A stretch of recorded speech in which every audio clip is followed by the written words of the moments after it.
Alright, I'm gonna do something a little different I've never done on this channel because you're probably used to me being like, basically not even showing my face as much, but this time, we're gonna be a little bit more direct. Because there's one thing I wanted to talk about, and I know a lot of people already put their opinions out there, but I'm gonna throw my hat in the ring there because I kinda like this movie. This is a series that I've just started watching recently, because I kinda went on a hiatus with anime, because I don't know if you know this, but once you watch one episode, you kinda want to binge the whole thing, which I tend to do often.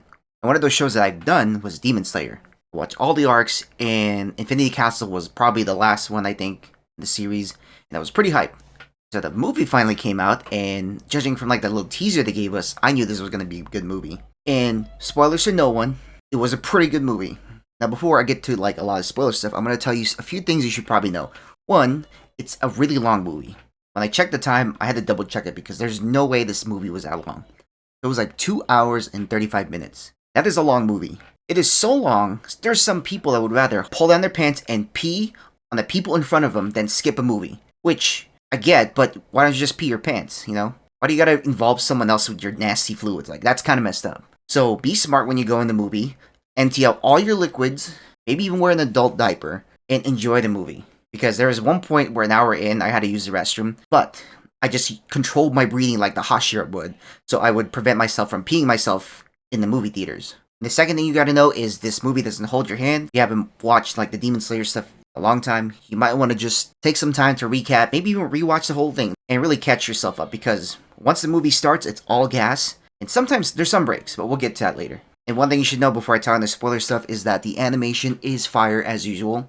That's the one thing I loved about this anime, is the animation when they slash stuff is amazing. You get to see all these cool particle effects, and this is a movie where I feel like you have to see it twice because of how much is just going on into the screen. And believe it or not, if you see it in IMAX, wow. I saw a friend that kind of saw that. The sheets were shaking. Like, they were literally shaking as he was, like, seeing all these fights happening. Like, if you have a chance to see it in IMAX, highly would recommend it. I've never seen the movie in IMAX yet, but I think might be the potential to be the first one I watch. But I already seen it, and I'm pretty cheap, so that's not happening. But anyways, spoiler warning. If you guys haven't seen it, click off the video, because I'm going to go into spoiler stuff. And yeah, you really should go see the movie. It's a good movie. But the first thing I was pretty hyped about was the Zenitsu fight. Like, this guy pissed me the hell off because of how annoying he was in the anime. But in this one, I knew I was hyped to see him lock the fuck in. Because Zenitsu, when he gets serious, I feel like that's the best moments of his character. And he just locks the fuck in. So in this movie, I got to see him fight. And it was pretty hype. But I will say I feel like they kind of rushed it. Because I was really looking forward to seeing how Zenitsu really goes all out and probably shows off a little more of his skills that he's learned. But in the story-wise, they did explain why he kind of bodied that one demon pretty easily. Because he wasn't like fully developed, and that demon really hasn't mastered his skills yet, so Zenitsu really bodied that fool. And so I'll accept it, yeah. But that move that he pulled out, where he's like, what the hell? There was even a YouTube tutorial for this. Like, that shit was sick. He invented a 7th form of the thunder breathing that beat his ass. That's kind of hype. I just wish it was just a tad bit longer, but I was kind of fine with it. They explained all the story stuff, and maybe a little bit teary-eye when I saw his master tell him he was his joy and pride. That kind of hurt me right here, man. In a good way. In a good way. I don't know if anyone's confirmed this yet, but have you guys realized that his grandpa, what's his name? Let me look this up real quick.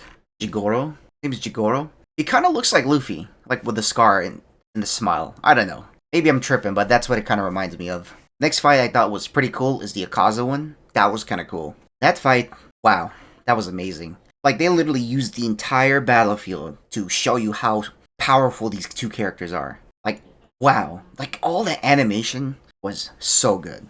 Like, even when he was going in depth about, like, how his killer instinct shit worked, like, and he went through that beautiful animation of, like, the nervous system and all the planets aligning, like, I liked it. Like, there was so much going on the screen that you needed to keep your eyes open just to see what was going on. Because if you blink, I swear you might have missed something. But I'm going to tell you something that people might not like. And they do yap. You're one of those people who do not like backstories or like knowing people's motivations and stuff. And you consider that yap, you're not going to like a good chunk of the movie.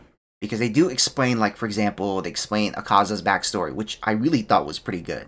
Like, they really fleshed it out, and it made me feel kind of bad for Akaza. Because there's one point where I'm like, dude, I want this guy to get put in a casket as soon as possible.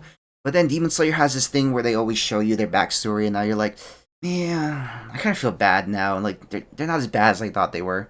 They do that for Akaza really beautifully. Like his crasher was pretty reasonable after they showed you what he went through. The one backstory I really was like, I don't really care about him was Doma. You know that dude that's always nice, but he's hella fake. Like him, I saw his backstory and I was like, this guy's still a bitch. I kind of don't like him because his motivations are still creepy. But Akaza, I kind of relate with him. He cool. And fun fact, I didn't know about this, but apparently Channing Tatum voices someone in Demon Slayer. That's only if you watch the English dub, which I watch. I don't care if you hate me. That's how I prefer to watch it. But Channing Tatum voices a character in that, and I thought that was pretty cool. And one more thing that kind of bothered me in the movie. It's really just a small complaint, but they kind of remind you that it is a shonen because I thought they were gonna go with a more serious tone because it's like the final battle, right? Like what you do in this fight will determine whether humanity lives or dies. So I thought they were gonna be a little bit more serious. But they do have those little moments of just like comic relief, which I don't mind generally, but the first instance that they did it, I was just kind of taken back. I was like, dude, come on.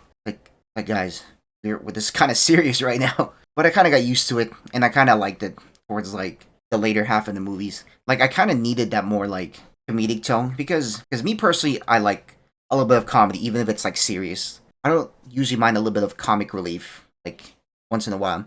But that's the first joke that they did. Just the first moment where they try to make like a gag. It kind of just took me out of the movie.